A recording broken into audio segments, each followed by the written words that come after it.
د ژمي د سړو شپو ورځو په رانږدې کېدو د افغاني سرې میاشتې ټولنې په چوکاټ کې د سره صلیب د نړیوالې کمیټې لخوا د لوګر په مرکز پل علم کې د ولایته په دې وروستیو کې له پاکستان او ایران څخه بیرته راستنه شویو 1400 کورنیو سره نغدي مرسته وشوه.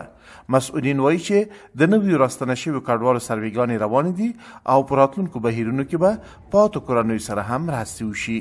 اجباري له همسایه ملکونو راوتلي دي ایران او پاکستان هغه مهاجرین مونږه ثبتنام کړي دي. هغه مهاجرینو لپاره نن توزیع لرو نقد پول، نو په هغه کې تقریبا 19 میلیونه پیسې نن توزیع لرو چې په هغه کې هر فامیل ته 15,000 روپۍ افغانۍ توزیع موږ لرو. لوګر ته راستنې شوي کډوال وایي په دې نغدي مرستو د دوی لنډمهاله اړتیاوې پوره کیږي، خو په دایمي ډول د دوی د اقتصادي ځان بسیاینې لپاره کوم ځای نه نیسي او بیا لاس تشي پاتې کیږي. دوی له نړیوالو بنسټونو او اړوندو ادارو د کارموندنې او دایمي بوختیاوو غوښتنه کوي.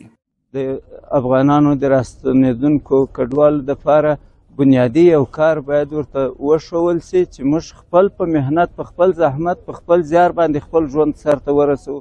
هیواد ته په راستنه شوي کې معیوبین هم پکې دي چې هغوی هم د خپلو کورنیو د اقتصادي اړتیاوو د پوره کولو مسؤلیت لري. هېڅ هم نه لرل، په یو 2 کوټو کې پروت یې چې شونو لري، ډېر په تکلیف کې. نو دې مرستې نه موږ ډېر زیات خوشحاله یو او چې نورې مرستې موږ سره سرپناه مرستې مو چې دا به ډېره د خوشحالي جای.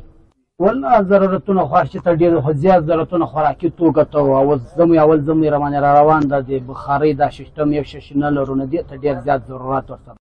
د کډوالو په برخه کې د ځینو ملي او نړیوالو بنسټونو د معلوماتو له مخې په روان زېږدیز کال کې 2.4 میلیونه افغانان له ایران او پاکستان څخه بیرته هیواد ته راستنه شوي دي. سرپناه، خوراکي توکي، روغتیایي اسانتیاوو ته لاسرسی، پاکې اوبه او د ژوند د لومړنیو اړتیاو برابرول، اوږدمهاله اقتصادي مرسته، د کار د مهارتونو ترلاسه کول، ټولنیز ادغام او رواني ملاتړ د پاکستان او ایران څخه د جبري راستنه شوي افغانانو له مهمو اړتیاو ګڼل کیږي.